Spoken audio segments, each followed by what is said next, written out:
तो थोड़ा रिकैप कर लेते हैं फटाफट. Executive magistrates, appointment of special executive magistrate. Section is what?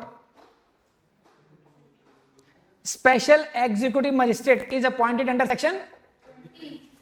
Are you sure? 21. Special public prosecutor, minimum experience 10 years. ये सबसे आसान था. Additional public prosecutor, minimum experience 7 years. Assistant public prosecutor, minimum experience no experience, right? Okay. For the purpose of the appointment of assistant public prosecutor, consultation is required with. Are you sure? In case of additional appointment of public prosecutor or additional public prosecutor for every district, consultation is required.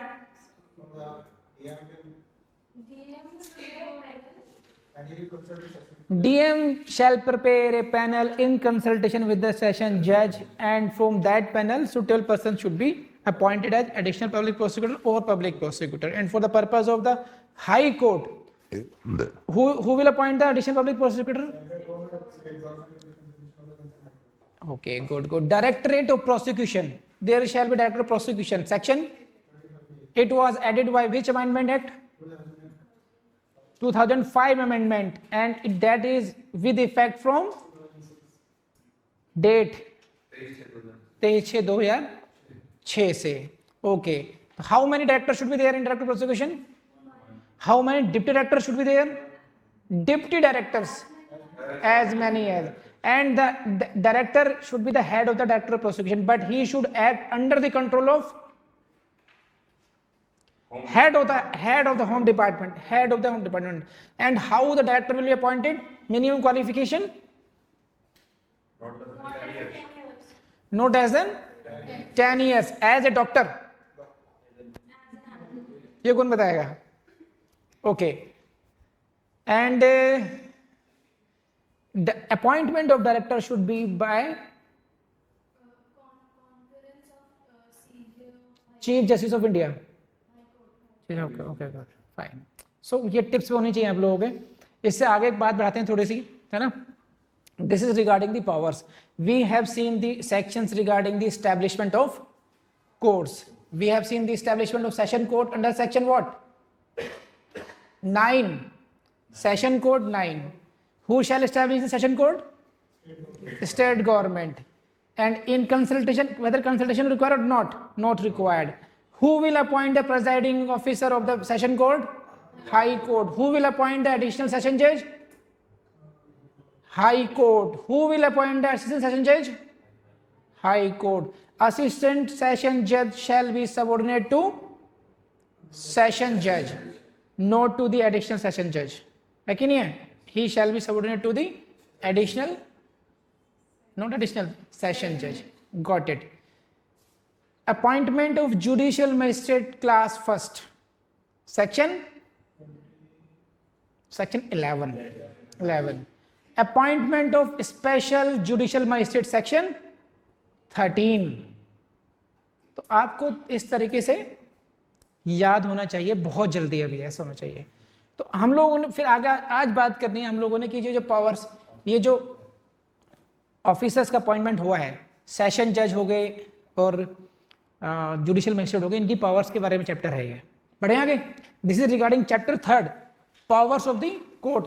Very simple but very marks fetching, in the sense कि prelims में 1 या 2 question केवल इन्हीं section से आएगा, इन्हीं section से. See this is section 26. क्या कहता है ये?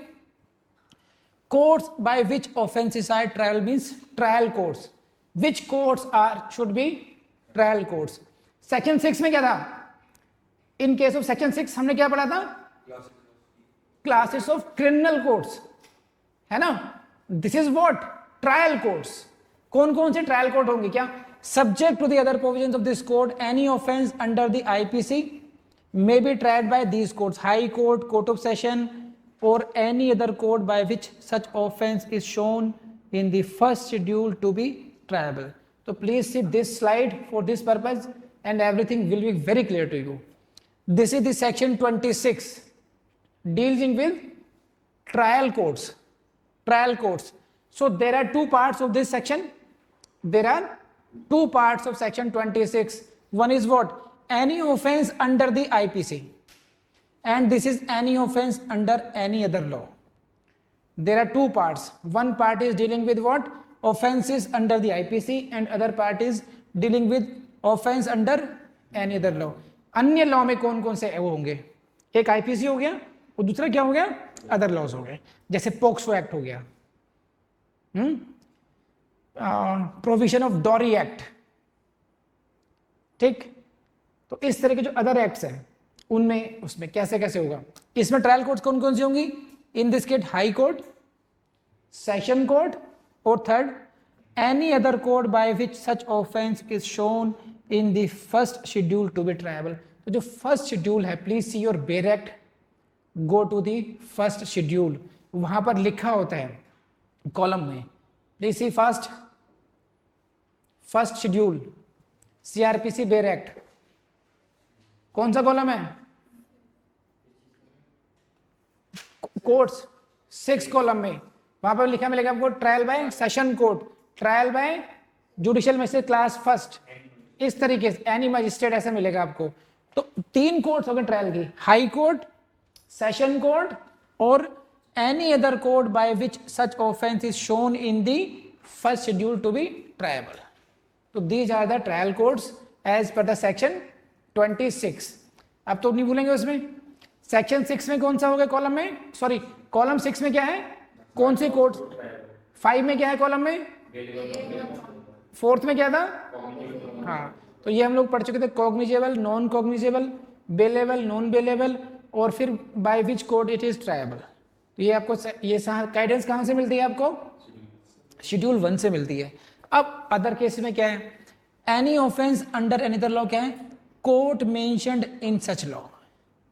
जो अन्य लॉ है, जो अन्य लॉ है उसी में वो कोर्ट मेंशन की गई होगी कि कौन सी कोर्ट इसके लिए ट्रायबल होगी, किस कोर्ट में इसके मैटर ट्राई किए जाएंगे।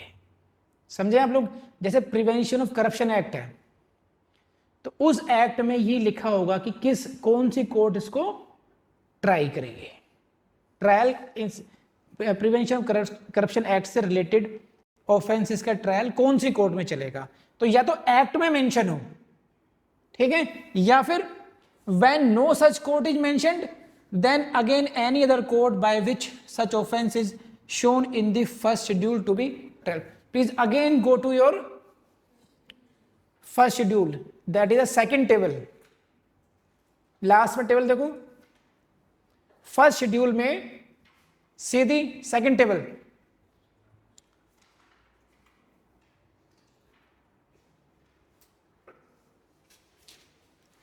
मिली? इसकी हेडिंग क्या है?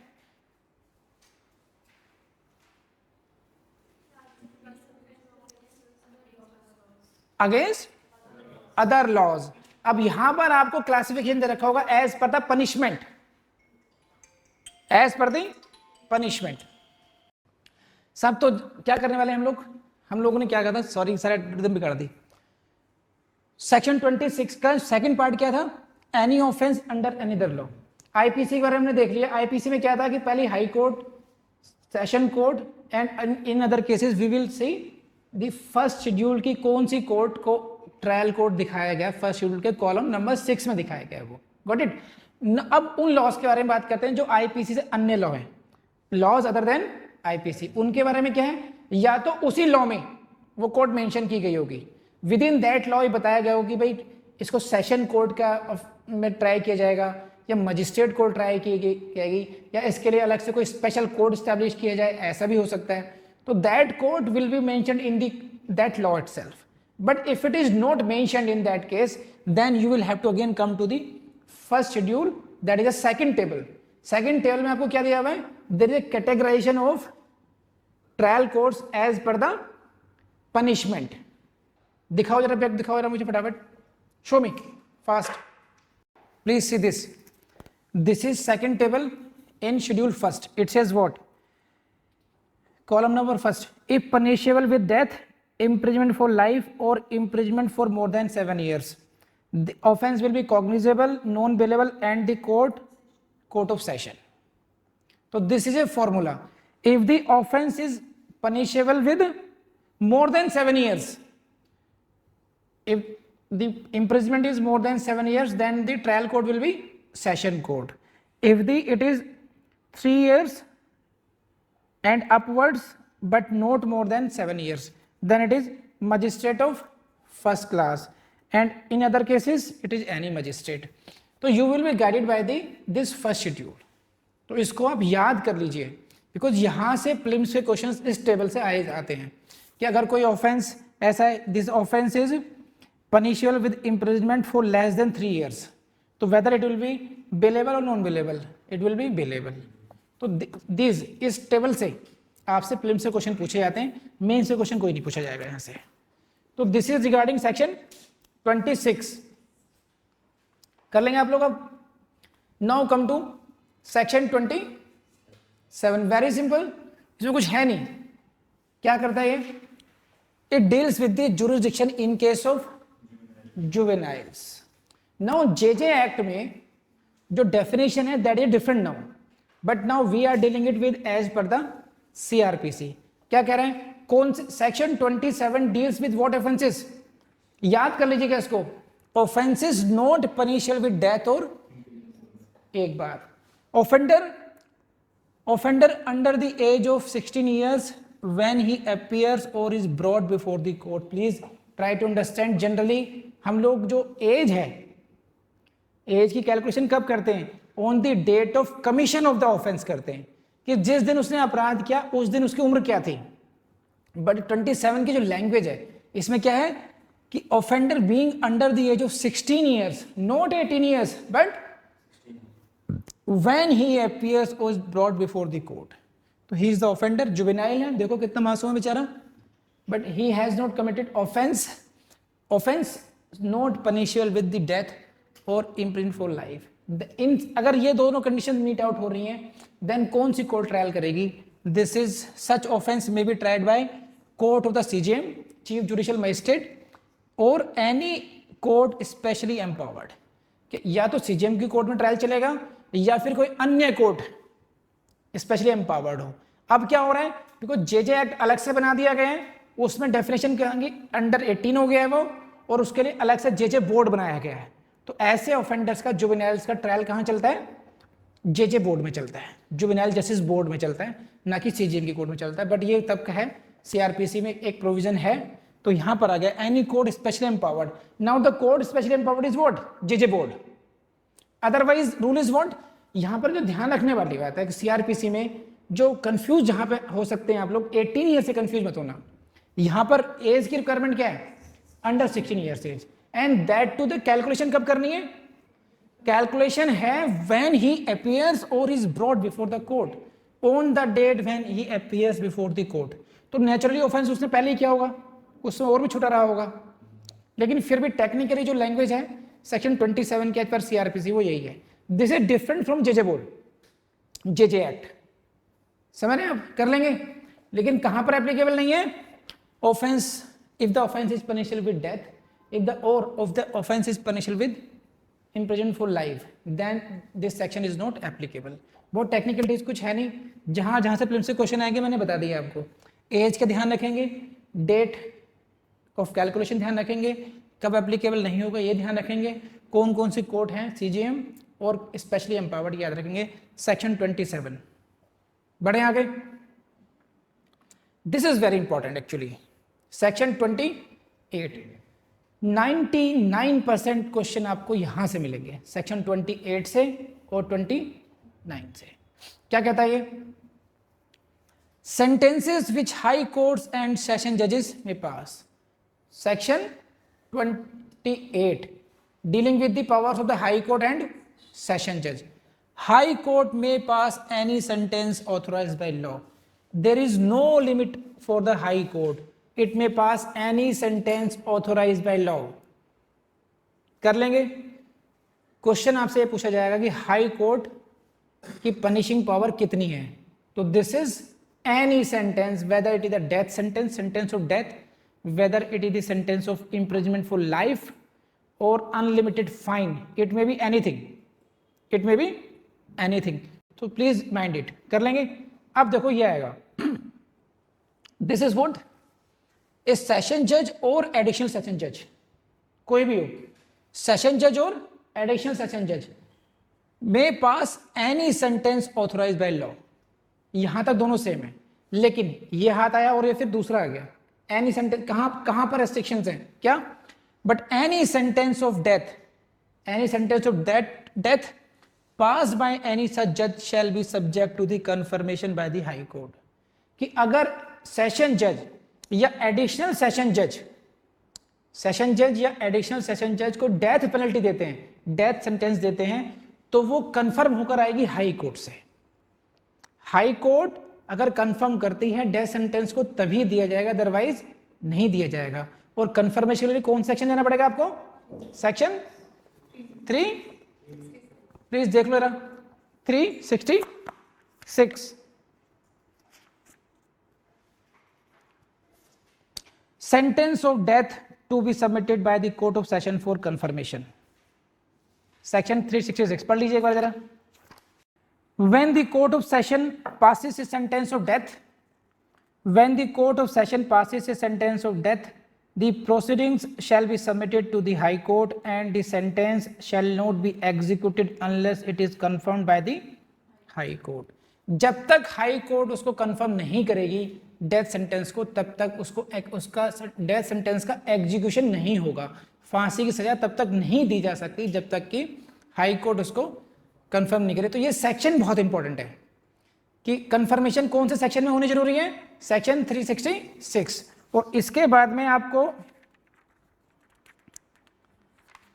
This is 369।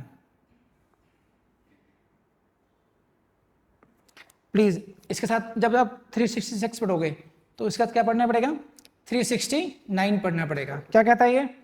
In every case so submitted, the confirmation of the sentence or any new sentence or order passed by the High Court shall, when such court consists of 2 or more judges, be made, passed and signed by at least 2 of them. तो जो underline करेंगे at least 2 of them, कि जो confirmation order जो है ये, जो confirmation order है ये at least कितने लोग साइन करेंगे? जजेस करेंगे। संख्या कितनी है? मिनिमम 2। तो ये मिनिमम जो 2 की संख्या है, यहां से क्वेश्चन पूछता है आपसे। तो सेक्शन 366 भी याद रखेंगे, सेक्शन 369 याद रखेंगे इसी के साथ साथ। This is section 28 dealing with the what? Section 28 sentence which may be passed high court, see this side, high court any sentence, session जज हो या एडिशनल सेशन जज हो, क्या?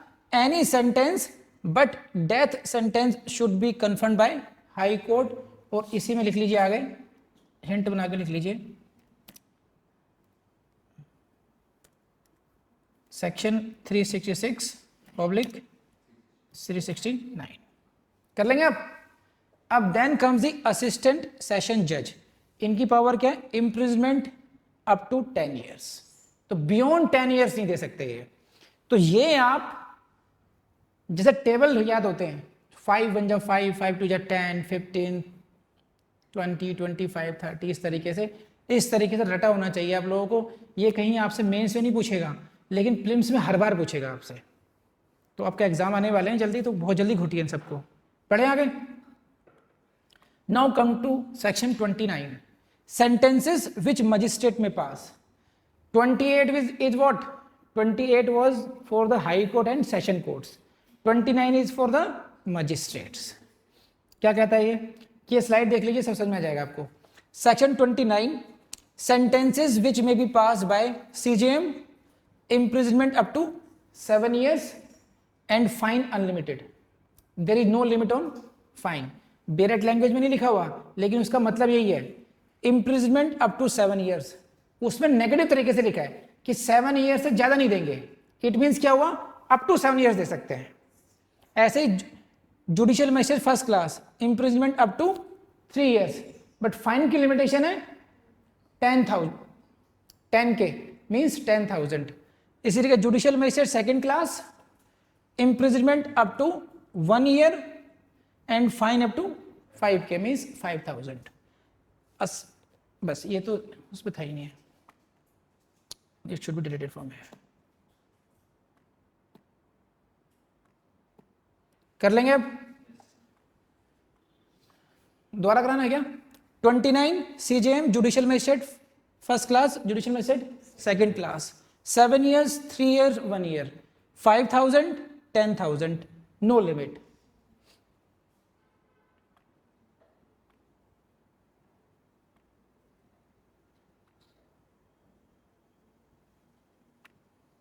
ऐसे ही जो मेट्रोपोलिटन मजिस्ट्रेट कोर्ट में, इसमें क्या अंतर है, जो पावर CJM की है वही पावर CMM की पावर होती है। चीफ मेट्रोपोलिटन मजिस्ट्रेट की पावर और CJM की पावर सेम होती है।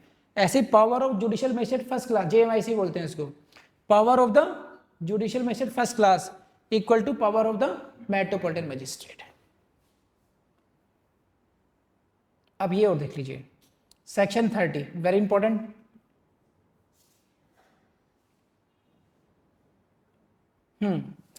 सेक्शन 30 कब काम आता है? जैसे समझ गए आप लोग, मान लो आपने चोरी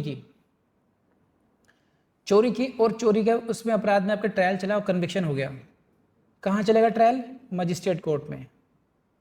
उसने आपको सजा की 3 साल तक की, 3 साल तक की सजा 379 की, और साथ में दिया आपको फाइन अप टू 10,000 रुपीज़।